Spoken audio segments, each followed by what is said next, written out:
Muito bem, então eu vou iniciar aqui a nossa sessão de casos de impacto da pesquisa na sociedade.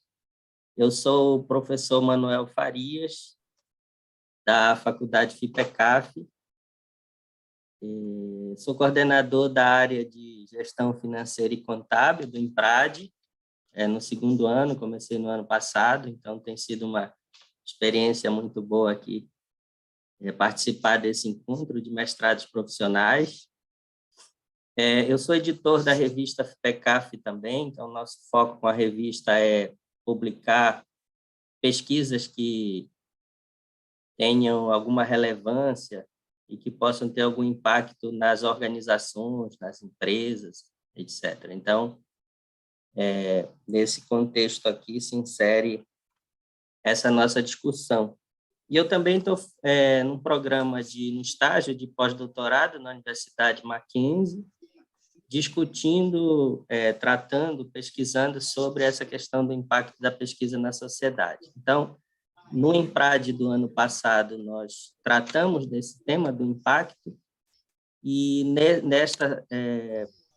neste IMPRAD desse ano, a ideia, então, foi trazer caso de impacto da pesquisa na sociedade. Então, eu estou aqui com a Lara Dias de Jesus, né, que vai falar um pouco de um caso que ela está desenvolveu, né, continua, porque o impacto da pesquisa ele não é imediato, ele vai se prolongando ao longo do tempo. É um projeto, é uma pesquisa desenvolvida também junto com a professora Daphne Moraes, que está aqui também conosco. E acho que tem mais alguém, Lara, depois você fala direitinho dos coautores do caso, tudo direitinho, tá? E então eu vou iniciando aqui com essa minha fala, dizer que nós vamos fazer uma conversa, um diálogo sobre o tema. Então eu vou falar algumas coisas aqui iniciais a respeito do tema, brevemente, 5 minutos. Depois eu vou passar a fala para a Lara e para a professora Daphne, para elas usarem aí para falar do caso. E depois a gente abre aqui para perguntas ou mesmo relatos também, né? Nós temos um público especializado aqui também de outros pesquisadores que possam também dar um relato de casos também que tenham de impacto da pesquisa ou interesse no tema, enfim. Então, essa vai ser a nossa dinâmica. É uma discussão breve, né? Nós temos 50 minutos para fazer isso, depois, na sequência, nós já passamos para a palestra do evento, então, é um diálogo bem informal, mas nem por isso superficial, ou seja, a gente pode fazer uma discussão breve, mais profunda, mas também informal, esse caráter informal, porque é um diálogo em que a gente possa ficar à vontade aí para tratar do tema também, certo? Então, eu queria, então, agradecer a disponibilidade da Lara, da professora Daphne, né, em colaborar nessa sessão. Queria dar as boas-vindas a todos que estão nos acompanhando aqui. Nós temos um público, Fernando Vidal, Jane, Alvaí, Ana Paula, Marcos Ferreira, Sérgio Murilo, João Paulo, Fagner, Giovana, Gabriela, Edinardo. Então, acho interessante nominar as pessoas também. Acho que, né, esse pertencimento aqui, esse agradecimento vai nesse sentido de nominar. Espero não ter esquecido alguém aí, né? Então, muito obrigado por estarem aqui conosco. O impacto da pesquisa na sociedade, né, ele está presente aí nas agências de fomento, nas universidades, nas discussões, né, de política de ciência e tecnologia dos governos, porque os governos precisam justificar os recursos investidos na pesquisa, na verdade, e como que as pesquisas podem ajudar a resolver problemas da sociedade. Então, esse tema do impacto da pesquisa, ele está muito presente, digamos assim, em quem está comandando as pesquisas em vários países. Então, a gente tem o Brasil se insere nessa discussão, né?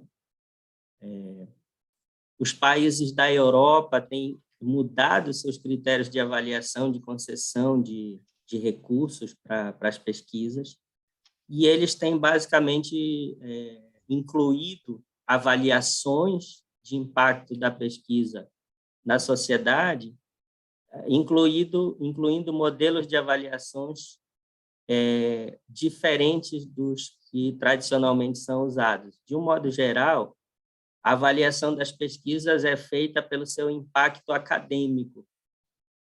Este impacto acadêmico ele está basicamente focado na avaliação da citação dos artigos, certo? Então, você publica uma pesquisa, ela vai ser citada por outros pesquisadores, e aí você vai ter um impacto acadêmico.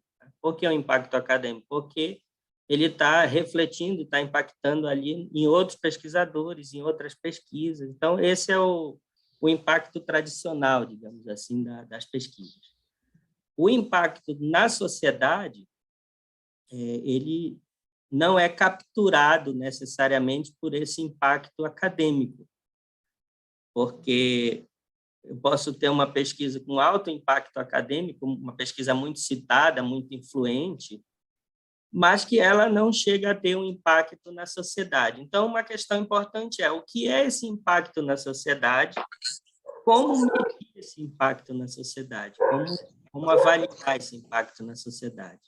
Então, por isso que eu falei que vários países da Europa, Inglaterra, Alemanha, Holanda, eles estão revendo, propondo novas formas de avaliar. E nessas novas formas de avaliar, tem-se incluído muito a avaliação de casos e também considerado o impacto na perspectiva de quem está se beneficiando daquela pesquisa, porque aí ele pode, então, detalhar mais quais são os impactos. E quando a gente fala impacto, o impacto ele não é só positivo, como você pode ter um impacto negativo, e muitas vezes tem impactos que eles são meio que efeito colateral, ou seja, eles não foram previstos pelo pesquisador, certo?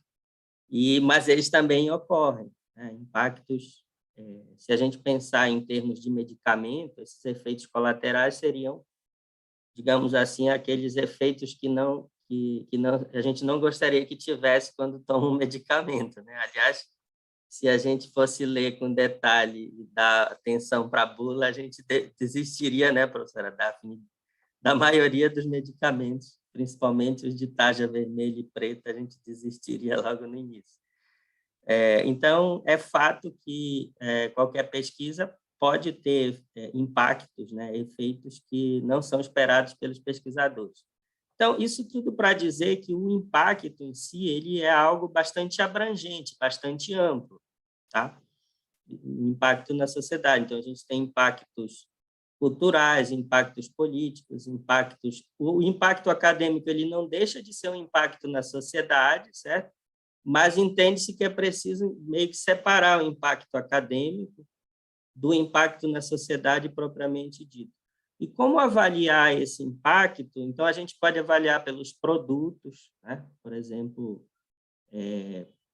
novas patentes, novos livros gerados, novas tecnologias, novas técnicas, novos processos implementados, interações produtivas, né? Ou seja, a relação entre pesquisadores e empresas, né? Então, tem essas maneiras de avaliar. E aí, quando a gente fala, há alguns estudos que separam impacto social de impacto econômico. Então, ali, o impacto econômico seria mais voltado para essa parte de geração de produto e de comercialização, né, em forma de patente, etc. Mas, quando eu falo impacto da pesquisa na sociedade, eu incluo aí o impacto econômico, geração de emprego, geração de renda, geração de novas tecnologias e de novas formas de comunicação, de impacto no meio ambiente. Então, eu incluo, né? Eu penso que tudo isso é importante. No âmbito nosso aqui do IMPRAD, o impacto nas organizações seria algo interessante, em organizações tanto públicas como privadas, né?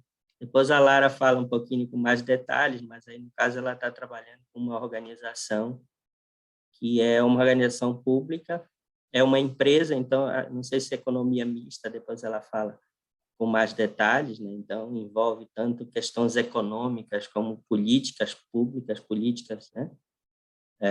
De saneamento, ela fala em detalhes depois disso. Então, aqui a gente fala um pouco do impacto na sociedade, incluindo o econômico, ambiental, de maneira um pouco mais ampla, e qualquer tipo de organização, né? Deixa eu ver mais alguma coisa aqui.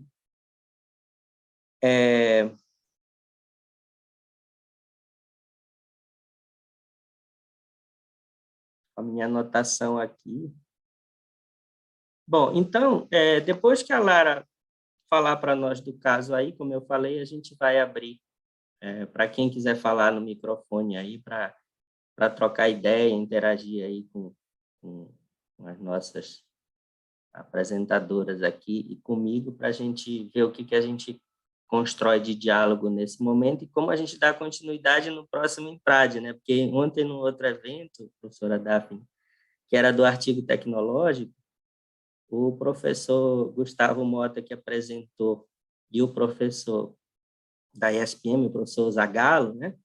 Eles já sugeriram que a gente vá marcando algumas sessões durante o ano de 2023 para culminar com o IMPRAD sobre artigo tecnológico lá no final. Então, aqui também a gente poderia pensar em algo já, deixando essa possibilidade em aberto, que a gente poderia pensar em alguma continuidade, alguma outra sessão já no decorrer do semestre que vem, com esse nosso público que está aqui e outros convidados, para a gente dar continuidade, porque, como eu falei, o impacto ele só pode ser avaliado no decurso do tempo, né? Agora tem alguma fotografia, algum resultado, e depois a gente vai acompanhando. Então, vou parar já por aqui, já falei muito, e vou passar, então, a palavra aí para vocês. Não sei quem vai começar falando. Isso aí, professora, vai falar alguma abertura? Acho que eu vou só agradecer, primeiramente, ao convite do professor Manuel para estarmos aqui conversando hoje sobre esse tema que é tão relevante. Agradecer também à Lara por estar aqui. Eu vou me apresentar brevissimamente.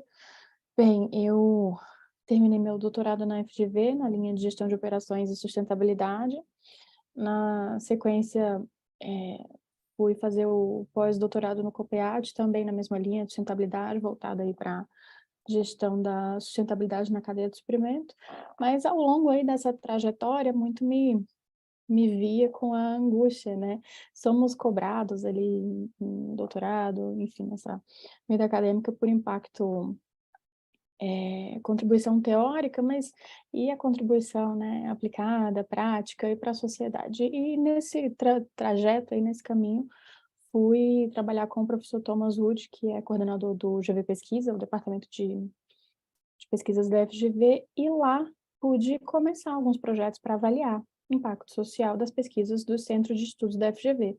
E aí me foi abrindo um pouco esse olhar e também tomando gosto, né, pelo lado de impacto aplicado juntos, prioritariamente, preferivelmente, do teórico.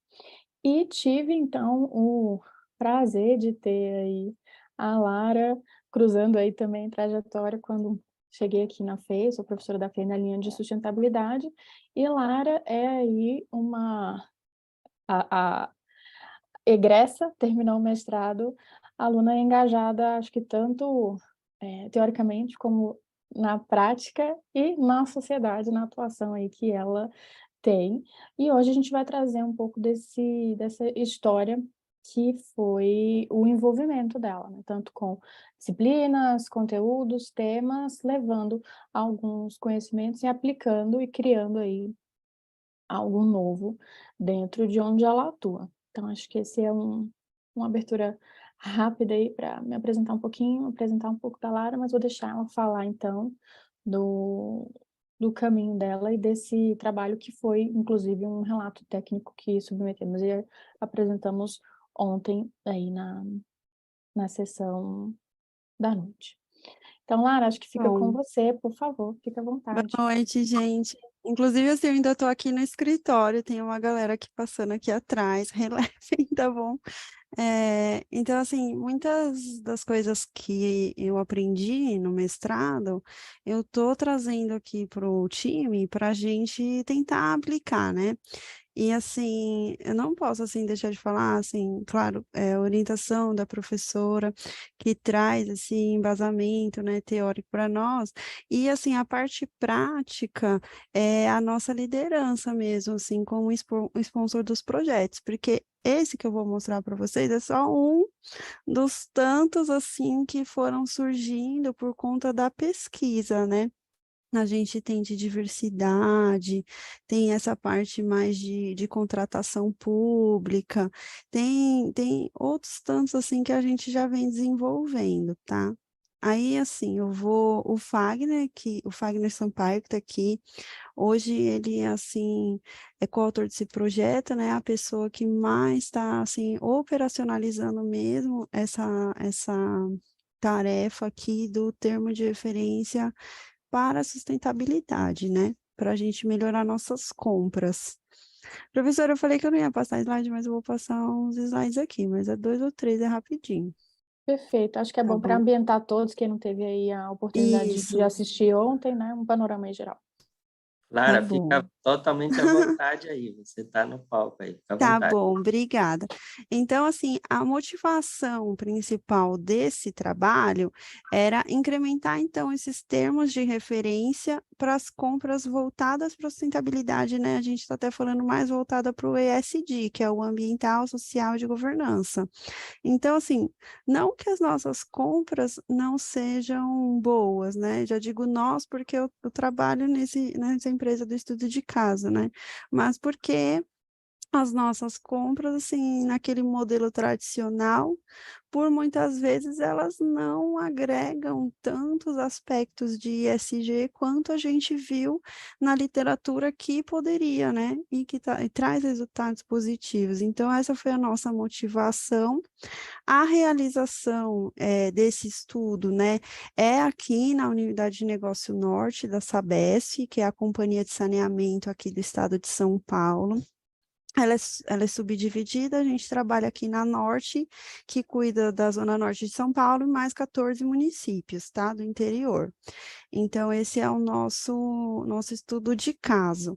E, assim, a operacionalização desse projeto foi, após essa fase, né, de literatura, que eu nem vou entrar muito, porque foi feita estudo da literatura sobre o assunto, né, pesquisa, revisão bibliográfica, tudo mais, a operacionalização disso foi, olha, muito bacana, vamos aplicar. Então, a gente mapeou as principais contratações aqui da nossa unidade, o que que era de obra, o que que era de equipamento, o que que era de serviço. Fizemos uma planilha, né? Realizamos esse levantamento de ações ESG na literatura que poderiam ser implementadas, incluídas nos contratos, e aí a gente viu assim, no de obras podemos incluir tais coisas, no de serviço, tais serviços, e fizemos assim uma matriz, né? E agora, espera só um momentinho, por favor. Agora a gente está na fase de treinar os colaboradores, então, para inserir isso, essas questões, né, de ESG nos contratos, tá? Então, a gente identificou esse no planejamento operacional, que a gente faz anualmente, que a gente gostaria de ter contratações mais sustentáveis. Então, toda a alta liderança estava nesse planejamento, junto com a média liderança, então, superintendente, gerente de departamento, gerente de visão, encarregados. Falamos, ok, vamos trazer isso, né? A partir disso, criamos um grupo de trabalho para desenvolver esse modelo de termos de referência sustentável, que quem assim, cuida desse trabalho, eu sou Product Owner, que a gente usa método Scrum, né? E o Fagner, que está aqui com a gente, é o Scrum Master, então ele que toca esse grupo de trabalho para desenvolver isso. O grupo de trabalho composto por pessoas de todas as nossas divisões, então representando a parte de esgoto, de água, de apoio logístico, de serviços, também o gestor das contratações está nesse grupo, eu como responsabilidade socioambiental, e a partir disso, a gente começou a fazer bastantes pesquisas específicas sobre o tema para saber que atividades sugerir em cada pilar, ESG, né? Bom, após isso, a gente criou uma cartilha interna para mobilizar os elaboradores de pacote técnico, a gente chama eles aqui de pacoteiros, né? E agora, dia 25, vai ser realizado o treinamento para todos esses pacoteiros, né, de todos os departamentos comerciais, operacionais, de apoio e gestão. Então, a gente faz tudo com o desenvolvimento de método ágil, a gente usa o Scrum mais o Kanban, e aí a gente usa o Trello. Então, todas as nossas atividades, assim, são mapeadas, assim, pelo grupo. O grupo é bastante maduro, então, eles, conforme vão desenvolvendo as tarefas, vão colocando aqui o que foi feito, a cada sprint que a gente usa. E como conclusão, assim, a gente observou que é possível aplicar, né, praticamente esses conceitos dentro do setor de saneamento, e aí o professor ele brifou, e eu não entrei tanto nesse mérito agora, mas eu vou explicar. A gente, assim, o setor de saneamento, ele é composto por empresas privadas, empresas públicas e empresas mistas. A Sabesp, para quem não conhece, ela é uma empresa mista, então, assim, ela tem essa parte privada quando precisa e a parte pública quando precisa. E a parte de contratação, ela fica muito assim no viés público. Então, a gente é regido por muitas leis e normas, burocracia para contratar. Então, assim, a gente não pode exatamente contratar quem a gente quiser, né? Para a gente contratar alguém, tudo que a gente quiser tem que estar dentro de um termo para ir para licitação, atender a lei de licitação e tudo mais. Então, assim, o único meio realmente que a gente tem de ter compra mais sustentável é colocando esses aspectos ESG dentro dos termos de referência. Então, assim, é um caráter inovador, né? A gente já foi até buscar outras empresas se elas faziam isso dentro do setor. A gente não, dentro do setor, né? A gente não localizamos. E a gente optou por essa fase inicial só colocar sugestões de prática nesse termo de referência que não onerassem os contratos, para a gente já conseguir, inclusive com as licitações que estão rodando, já conseguir trocar uma ideia mesmo com essa cadeia de fornecedores, para quem já está no meio se adequar. Aí, numa próxima fase, a gente vê atividades que onerem os contratos. Por enquanto, a gente está iniciando as que são mais, digamos assim, fáceis, simples de fazer e sem custo, né? Para a gente também não gerar atrito com o fornecedor. Eu acho que eu falei bem rápido, não sei se deu para pegar assim, a ideia geral do projeto, aqui está meu contato. E, bom, esse foi um pouco da nossa experiência prática, assim, a partir de uma pesquisa acadêmica.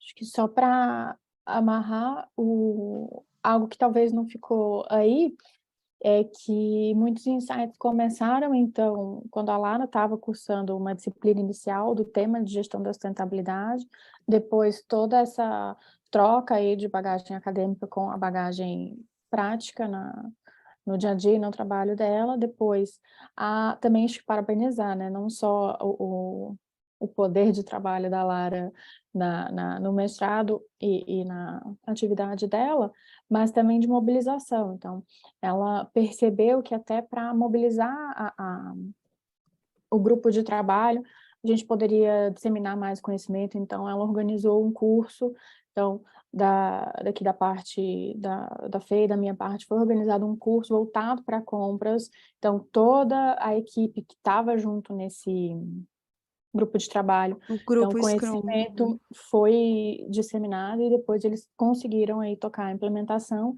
E na finalização a gente vai fazer de volta o caminho, que é trazer o resultado dessa pesquisa, expandir esse relato, transformar num artigo voltado para pesquisação, né? para trazer depois reflexões sobre esse processo, de como que foi essa aplicação e esse avanço. Até, assim, se ainda tiver um tempinho, eu queria pontuar aqui um negócio que eu até anotei. O professor Manuel, ele tinha citado geração de renda, né? Uma das coisas, assim, que a gente até colocou como sugestão para ser incluída nesse termo de referência, é a contratação de mão de obra local, porque, assim, as nossas obras, é, hoje, elas já estão atuando praticamente somente em áreas vulneráveis, né? Porque as áreas padrão, todas já têm rede e tudo mais.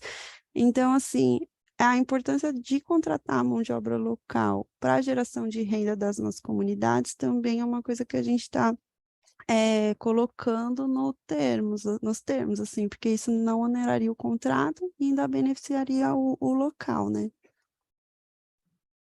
Perfeito. Então, essa era uma pergunta que eu ia fazer, Lara, e você já se antecipou aqui, que como um exemplo, né? Então, você está dando um exemplo de um impacto na sociedade, no caso, na comunidade local, que é a contratação da mão de obra, né?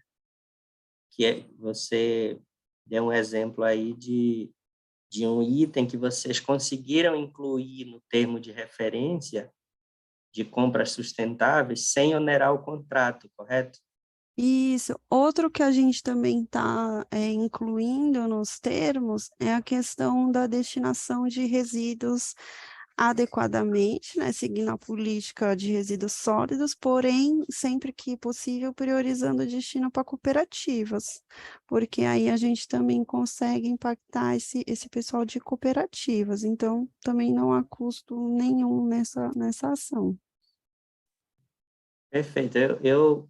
Bom, que estou estudando esse tema e olhando assim, né, como avaliar, que eu coloquei a grande questão, eu chamaria atenção para isso, né, porque, pô, sensacional, né, quer dizer, você conseguir ajudar na separação dos resíduos, dar uma formação técnica de como fazer isso corretamente, melhorar essa coleta, e destinar para outras organizações, no caso, o impacto na organização, no caso, as cooperativas, acho que isso é importante ser relatado, né? Porque isso vai gerar renda, emprego e um aspecto econômico. E do ponto de vista ambiental, que é interessante também estar voltado aos 3 pilares do ESG, né?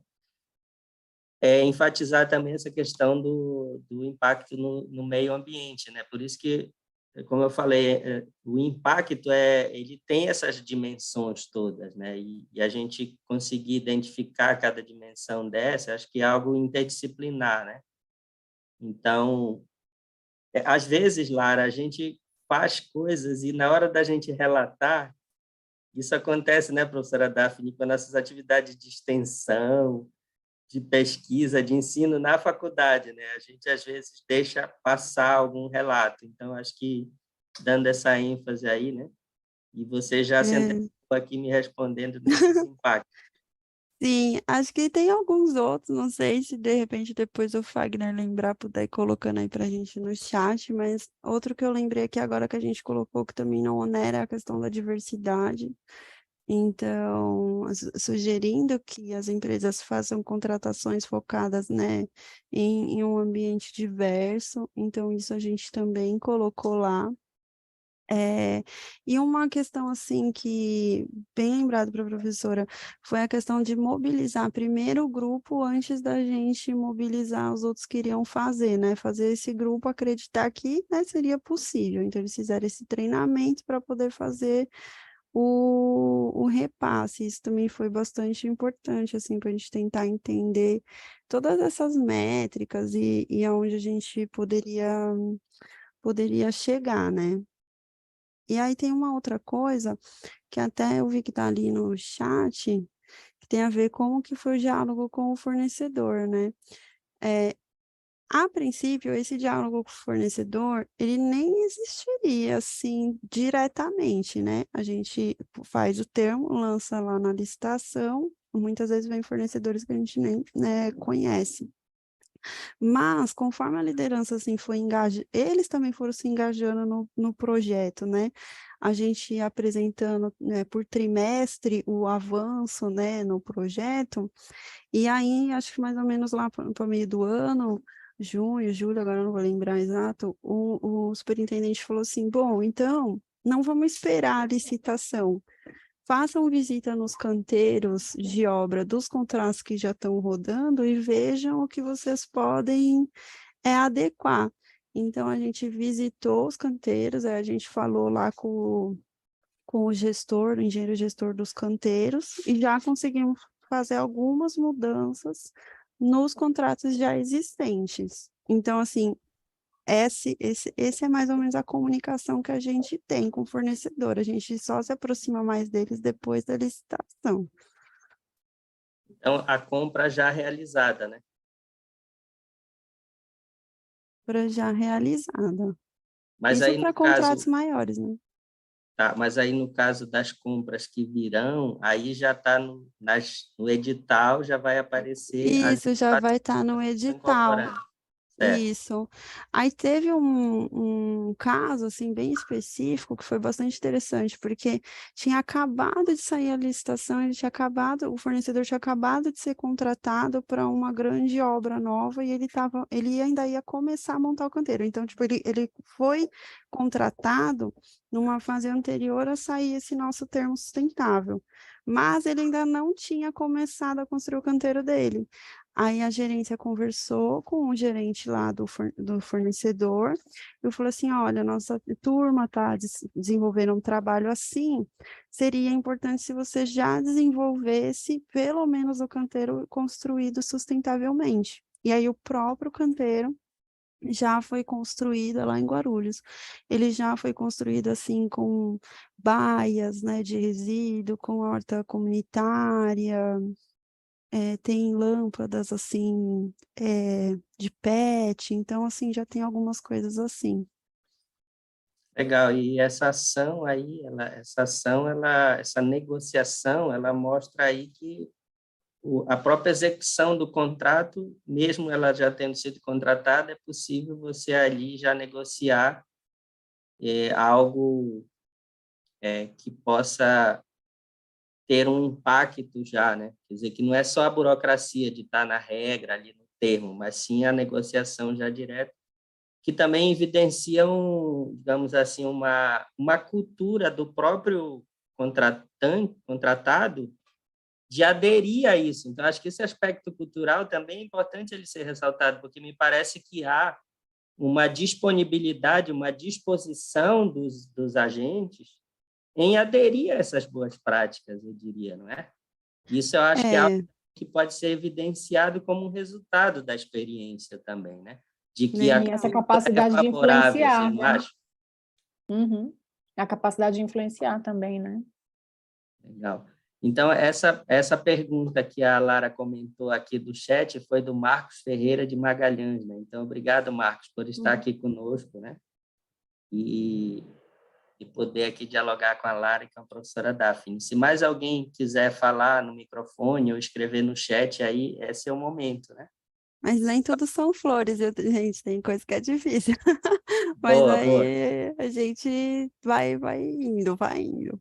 Tá, então fala um pouquinho, Lara, já que você, né, fala um pouquinho aí das dificuldades assim no processo, porque acho que você Olha, dificuldade. A primeira foi fazer o pessoal acreditar que era possível, porque por ser uma empresa de economia mista, e assim, vamos dizer assim, tradicional, como que eu posso dizer? A cultura do fazemos assim há tantos anos ainda existe, né? Então, criar essa cultura em quem faz essas contratações que é possível mudar. Então, isso aí, assim, é uma coisa que sabe, que é todo dia, todo dia, todo dia ficar falando. E outra coisa é com relação ao fornecedor, é assim, no termo de referência que ele passou pela licitação que ele foi contratado, ele faz. Não está lá, não é exigência, Aí, assim, eles querem fazer praticamente só o que não onera no contrato, né? É bem difícil convencer eles a fazerem alguma coisa que onera o contrato. Aí é ir negociando mesmo. Esses são os pontos mais difíceis, assim. Eu acho que essa estratégia do que não onera o contrato aí foi boa para começar a ganhar experiência, né? Enfim, eu acho que foi bem Foi estratégico, providencial, né? providencial, Começar uma acho que tem que mudança ser. de cultura e mostrar que é possível, mas mobilizando pela parte que não onera, para eventualmente, quando chegar na parte que onera, pelo menos as pessoas estarem aí já conscientes do lado positivo, enfim. Isso. Aí, nesse sentido, eu faço uma pergunta aqui, né? Eu tinha anotado aqui, já é possível identificar quais impactos, aí você já respondeu alguns impactos, mas aí a minha pergunta que vem na sequência é o seguinte, né? Pela tua fala agora, pela fala de vocês, fica claro que as dificuldades, elas muitas vezes ficam ocultas, até a Jane escreveu, a Jane Marques aqui, depois de pronto parece fácil, né? E é um fato. Então, aí eu pergunto o seguinte, né? Como avançar nesse convencimento dos envolvidos? Que eu vi que está envolvida todo o staff da empresa, né? E isso, É, sabe que assim, se não tiver envolvido o pessoal que toma a decisão, isso, não vai. não avança. Então, esse é um ponto também que você deixou explícito até, né, no envolvimento das pessoas, tem uma equipe e o pessoal que toma a decisão está envolvido. Mas aí a minha pergunta é como avançar nesse convencimento, porque às vezes você está convencida, você, Lara, de fazer, mas você cria uma expectativa de determinados resultados. Então, a minha pergunta é nesse sentido, né? Como Uhum. manter essa diretoria envolvida e ganhar mais envolvidos, fornecedores, a sociedade de um modo geral? Vocês estão trabalhando algum painel de indicadores para ir convencendo, olha, está vendo o resultado que a gente tem, está vendo a satisfação da sociedade, está vendo essa comunidade aqui? Vocês estão trabalhando algo nesse sentido? Sim, a gente tem, né? É que assim, isso eu não posso mostrar, mas a gente tem, né, o BSC, o nosso painel de bordo. A gente tem alguns indicadores nesse sentido. Então, a gente tem um que chama Índice de Mitigação de Impactos Ambientais, a gente mede lá redução de resíduos, redução de perdas. Agora vamos começar ano que vem medir redução de carbono emitido na operação. Então, a gente tem esse indicador, tem um indicador de satisfação da comunidade, tem indicador de satisfação do fornecedor também. E, assim, esses são os indicadores. Aí, como a gente trabalha mesmo no convencimento, tem uma outra estratégia, assim, que a gente tem adotado, que é a correlação com os ODS. Eu não sei se aqui, acho que talvez a maioria já tenha escutado falar, né? Os Objetivos de Desenvolvimento Sustentável. Então, todas as nossas. A gente também tem um indicador que mede a nossa contribuição para o ODS 6, que é o de saneamento. Então, assim, tudo que a gente faz, a gente vai vinculando com o ODS. Por exemplo, a ação tal vincula com o ODS 11, a ação tal com o 12. Aí a gente vai tentando preencher essa matriz. Parece que não, gente, mas a hora que eles veem que tem dos 17, tem algum ODS lá que não tem nenhuma prática associada, eles já querem sair correndo para fazer alguma coisa. Aí, assim, isso é uma estratégia realmente de futuro, assim, que a gente está usando, né? E a gente também usa aqui, a gente tem, assim, como que eu posso explicar? Indicadores não, certificações específicas do setor de saneamento, e premiações, prêmios de qualidade. Então, a gente participa bastante de prêmios, né? E aí, nesses prêmios, a gente tem que mostrar todas as nossas justificativas. Isso é uma coisa que engaja bastante o pessoal a correr atrás dos resultados. E você atribui, Lara, isso a essas ações, todas essas frentes que vocês estão desenvolvendo, você atribui isso à pesquisa que você fez, no programa que você fez, Sim, na dissertação, você considera que tudo isso é impacto da tua pesquisa? Sim, sim, porque quando eu estava estudando, isso já desde o primeiro semestre, né? Eu coordeno aqui essa parte de responsabilidade socioambiental. Então, a cada coisa nova que eu olhava que a gente não tinha, eu ia lá na porta do superintendente, da minha gerente, oi, vamos tentar fazer isso daqui?